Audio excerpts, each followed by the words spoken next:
Hey everybody, John Granato and Lance Zierlein for The Bench. Mornings on ESPN 97.5 and 92.5. Hit subscribe if you haven't so that you get all of our Sports Map HOU videos right here on YouTube. Hey, over the weekend, Julio Jones was traded to the Titans. Does this make Tennessee the clear favorite? I'm going to tell you, I'm going to say one name.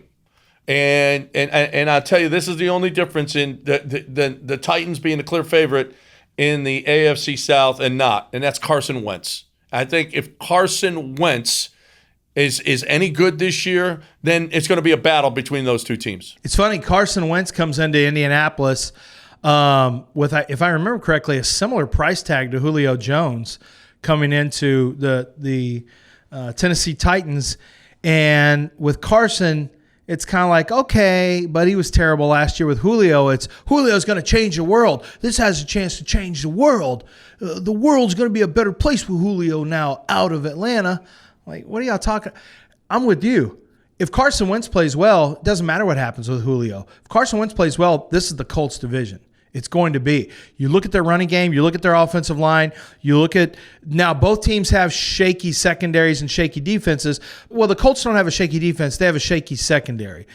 The Titans have a shaky defense. So adding Julio Jones isn't going to change that at all. For the Colts, they have a pretty good front seven, but they need a quarterback who can push the ball down the field and make things happen. Now, I will readily tell you that I thought the Colts would benefit from trading for Julio Jones, but I just think the money that they're going to have to pay guys like Quentin Nelson and Darius Leonard made that prohibitive. However, I do think it's interesting that Julio Jones could end up maybe being the difference between the Colts or the Titans as division winners. We'll see if that plays out. But I'm kind of with you. If Carson Wentz plays well, if this looks like Carson Wentz of 2019 and not 20, I don't think it matters who the Titans added because I don't think they have enough to beat the Colts. Yeah, I don't think they have enough defense to stop what the Colts have to offer. What do you think about the compensation? Is there any way to compare it to D-Hop?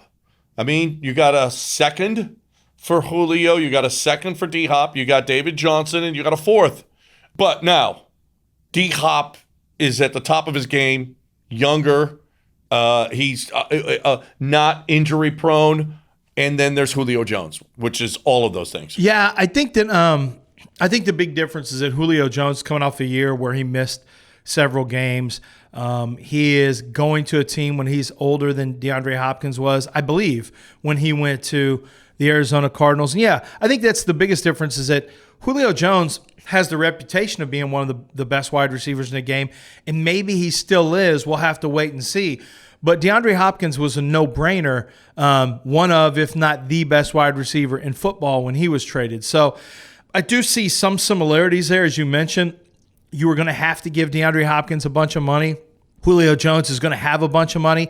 But I think the Cardinals envision D-Hop being a guy who is going to play for sure for the next 3 to 5 years for them, where I don't know that you can put that same time frame on Julio Jones. Well, okay, so let me ask you a question. Is the wide receiver position becoming devalued like running back position? You got 2 first-rounders for Jamal Adams, 2 for Jalen Ramsey, you got 2 for Khalil Mack, 2 first-rounders for these guys, and just second-rounders for D-Hop and for Julio Jones? Yeah, but look how much they're being paid. Julio and D-Hop are getting paid too. Running backs aren't even getting paid like that for the most part. It's very few.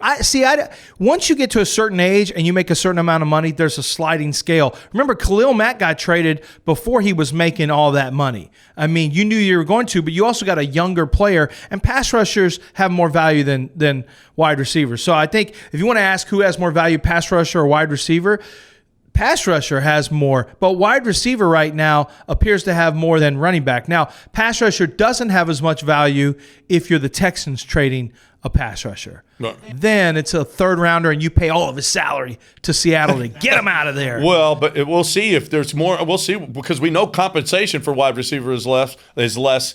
We'll see if there's someday some compensation that's 2 first-rounders for a wide receiver. Well, there was one. Guess who did it? Dallas Cowboys with that's true. Callaway from Ohio State when he went from Seattle to Dallas.